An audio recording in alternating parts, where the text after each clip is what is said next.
Get ready for a whole new you. It's time for your Wednesday workout. Good morning and welcome to Wednesday Workout. I'm Andrea Metcalf, and here's the equation right now.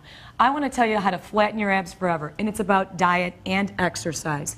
And when we talk about diet, let me give you some quick nutritional tips. First of all, eliminate processed foods. That's right, eat whole meats, eggs, apple a day, veg out, and then of course we also want to flush it out and drink water. So you can check out mypyramid.gov in order to find more tips on this. Now I have with me Greg Nylander. He is with Spry Products, and he's going to help us out with your ABCs of crunches. A is alignment. We want to make sure while we're doing crunches, our head and shoulders are aligned. Very, very important. B, breathing. Those muscles need oxygen, so we got to keep breathing. And C is control. We're about quality of movement, not quantity. So slow, steady, and then sustain those holds at the top. That's right, because our abdominals are a stabilizing muscle group, so we want to make sure that we're working them with control. All right, we're going to come down to the floor. I have with me Chrissy, and we're going to show you how to test your strength for abdominals. Now the first one is, you're going to lay on the floor, knees bent, is go ahead and curl up and reach your hands to the side. This is the most beginner crunch. If you're having any trouble with this, we have a way to help you with these to get more in and be very efficient. The second way is to cross your arms on the chest. When you're crossing your arms on the chest, this is more on alignment. So we're really going to worry about where her head and neck are. And if this tends to give you a pain in the neck, we've got something to help you with that as well. Now, if these are both very easy for you, you're going to extend your arms out overhead and go ahead and crunch, make a longer lever, give yourself more resistance, and we have another way to show you how much stronger you can be with the resistance product. Now, Greg, go ahead and show us how to make this a little bit easier for a beginner crunch. Using the Spry Pilates double exertube, we're going to think of it as training wheels for the abs. We're going to pull our arms up, creating some tension, and that's assisting Eric with his crunch. Go on back down, Eric. Pull your arms even closer and get even more assistance. That's even better. Very nice good. job. Yeah, we can really see those abs working. Yeah. Well, the next thing is alignment. And on alignment, we have the Core Fit Trainer. And Chrissy has this. It's like a hammock for your head. So it helps support the head and neck and keep your alignment. So you can focus again in those deep abdominals right through here. And all it is she's just going to reach those arms out to the side. And this is just like a little spring to keep her head 10 to 12 pounds in place. Now the last exercise we have is a Bosu crunch. And on the Bosu, you end up getting just a little bit more intensity on the movement. You start off the top, hands come down, and you can kind of pre-stretch the abdominals and curl in. And those are our crunch exercises for you this morning.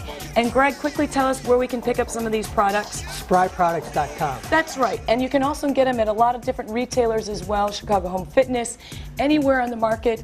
Thanks so much for getting your abs in shape. And Andy, where are your crunches? Let's see. That would be the candy bar type you're talking about? Get ready for a whole new you. It's time for your Wednesday workout. Welcome and good morning. I'm Andrea Metcalf, and this is your Wednesday workout. We want to talk to you about running a 5K race, half marathon, marathon, or even a triathlon this morning. The first thing you need to do is commit yourself. Sign up for that race. Do your best. Do everything in your power to get that race completed. Thirdly, I want you to get a plan, and you can check out the NBC5.com website to find out some information on getting started with this program. Lastly, you need to eat nutritiously and drink water, because fueling your body is just as important. I have with me today Mark McCabe, expert running coach from Hinsdale. Mark, can you tell us how you keep your girls and runners motivated? Well, I think first of all, it's important for a coach to be enthusiastic and passionate about what they do. And if the coach feels that way about their sport, then the athlete's going to feel that way. It's a contagious kind of a thing. We do lots of things for team unity, like taking trips and running in different places and doing team dinners and big sister, little sister, those kind of things. We work a lot with goal setting, short and long-term goals. That's right, and setting a goal can be running a race like a 5K, and we have so many in the Chicagoland area. Give us one tip on running or getting started with the running program. I would say probably the most important thing is don't do too much too soon.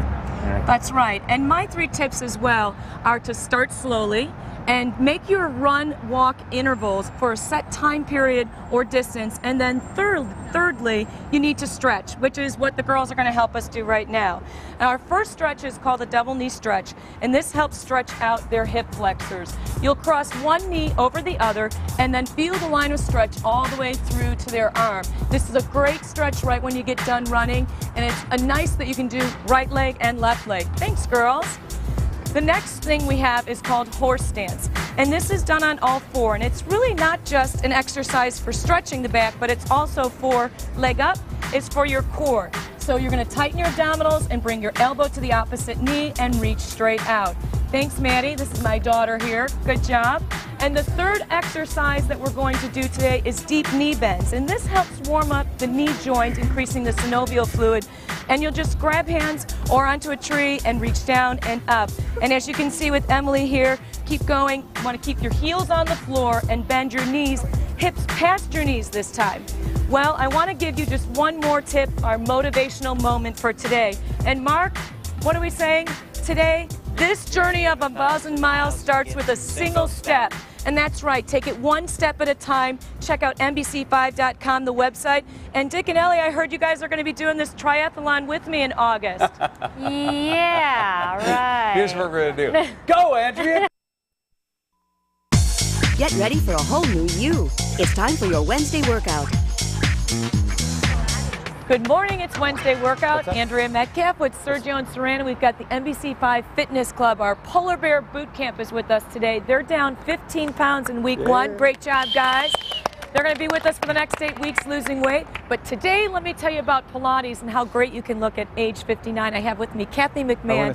And I've got the ABCs of Pilates are alignment, good posture, nice spine, breath coming deep from the belly and engaging those abdominals, and a core muscles. And so today I'm going to give you 4 great Pilates moves. Kathy, come lay down.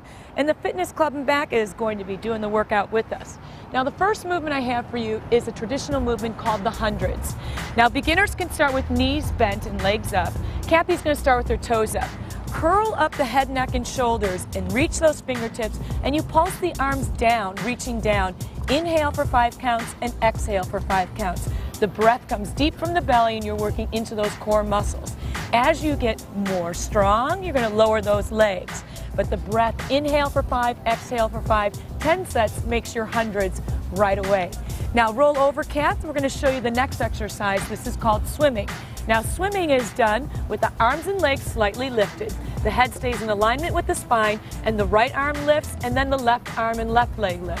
So it's an opposing muscle group. It works the muscles through the back of the spine and also working on those core muscles, keeping lifted up from the floor.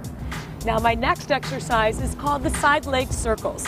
You can do it on your side with your head down, and I have the Fitness Club with your hands down, head all the way, spine in alignment. Kathy's going to give you the more advanced version. You can bend this kneecap. Thanks. And you're going to circle and reach out that leg from the hip. The key is to keep the core nice and stable and strong, pulling in the rib cage and lifting up tall. You'll circle 10 and backwards 10. Now all these exercises are on the website, so you can check them out at NBC5.com/fitness. On your back, Kath, the next exercise is called the roll-up. This exercise is to help strengthen the abdominals and align the spine. So as Kathy reaches up, she's going to curl the rib cage, lift to the top, and then stretch forward and exhale. And lift back up, curl in the belly, and roll back down. Now the roll-ups are very important to incorporate the breath. You're going to exhale as you curl and stretch and inhale. You can see Kathy has great form and alignment throughout. You may assist this movement with a Pilates exertube or with someone helping you with your hands. Help up and stretch forward. Beautiful job. Now those 4 Pilates moves will help tone your entire body. There are more and more and more Pilates moves out there. And Saran and Sergio, I'm so glad you guys got up at 5:30 this morning to work out with our Fitness Club. We want you to check it out. I know you had to. Let's give them a hand. Make sure you go on the website, follow us at NBC5.com/fitness. And now, Andy, tell us about your favorite Pilates moves. You know, Bruce and I have always wanted a Pilates body. It's the new year, so get ready for a whole new you. It's time for your Wednesday workout. Welcome to Wednesday Workouts. Have you ever felt that tightness in your lower back after sitting in a car on an airplane ride for a long time? Do you feel tightness across your lower back, but you can't remember a specific injury? Have you ever gone to pick something up and then felt that twinge in the next few days? Well, I have with me here today Richard, who's actually felt that. And Richard, tell me the first time that you had back pain recently. I picked up some heavy stone, and that and a combination of driving 5,000 miles in my car did it. Yeah, sitting that long drive definitely set into the pain. Now tell me, when you started exercising, how long before your back started to feel better? Between the third and fourth visit, I was probably 50 to 75% better. And were the exercises hard, easy? Now they just took commitment. That's right, and it does take commitment. And first of all, let's talk a little bit about your spine. Kim's here, we're going to be our model here. Your hip flexors are attached to the center of your lumbar spine. They pull forward on the spine, and they end up bringing the spine forward and closing the disc space. This tightness then is what you normally feel pain because your muscles are pulling back to try and keep the spine stable. Now all down the back is a long muscle, your Achilles tendon. When your calves are tight and your hip flexors are tight and your core is weak, that's a recipe for some back pain. So today we're going to show you a couple of stretches and a couple of exercises. The first exercise is a hip flexor stretch. It can be done on the bench. This opens up the hip, and by squeezing the glutes and lifting the chest, we can even lift the back leg and get a little deeper stretch through the front of that thigh. This is a great stretch. Feels great, right, Richard? Wonderful. Kim's doing the stretch on the floor so you can see just a different variation. And again, you can put your hand on the ground for better balance. And we're getting that nice stretch through the front of those hip flexors so that they're not tight and short. The next stretch we're going to work on is the lumbar spine. Now this is for a muscle called quadratus. It's around the back, and this just feels great for Richard. He's doing it sitting, elbow pointed to the ceiling, and Kim's going to do it standing, just reaching down, bent knees through the inside. Elbow points up, and remember to breathe through your stretches. The last stretch we're going to show you today is called the calf stretch. Now, we have a fancy smancy box here for Richard to work with, but you can do it standing on a weight. Just don't drop your heels off the back of a steer in order to get this stretch. It's the back of the calf again, all the way up her leg. Now, two exercises that we have that we want to show you are lastly the bridge and the tummy tuck. So we're going to take Kim down to the floor. Richard, you get to have a seat. On the tummy tuck, we're strengthening the hamstrings and the glutes. These are an integral part of your spine. You scoop up and lift. Now, when we lift the rib cage too high, we end up working through the back. We want to keep the rib cage soft and low and just a nice scoop up and down. You can always bring your feet over to the bench as well, and that's going to strengthen the back. Now, we are going to have all these exercises on our website at NBC5.com/today in detail so you can read them and you can see them. Now, Andy, I know you're not a pain in the back, so can you tell us a little bit about the weather today? I'll certainly do my best. A bridge lift. Boy, you guys are in great shape. If I were trying to lift a bridge, I'd throw my back out. Let's look out the weather window this morning. Kind of murky, low-grade clouds in the area once again, some haze.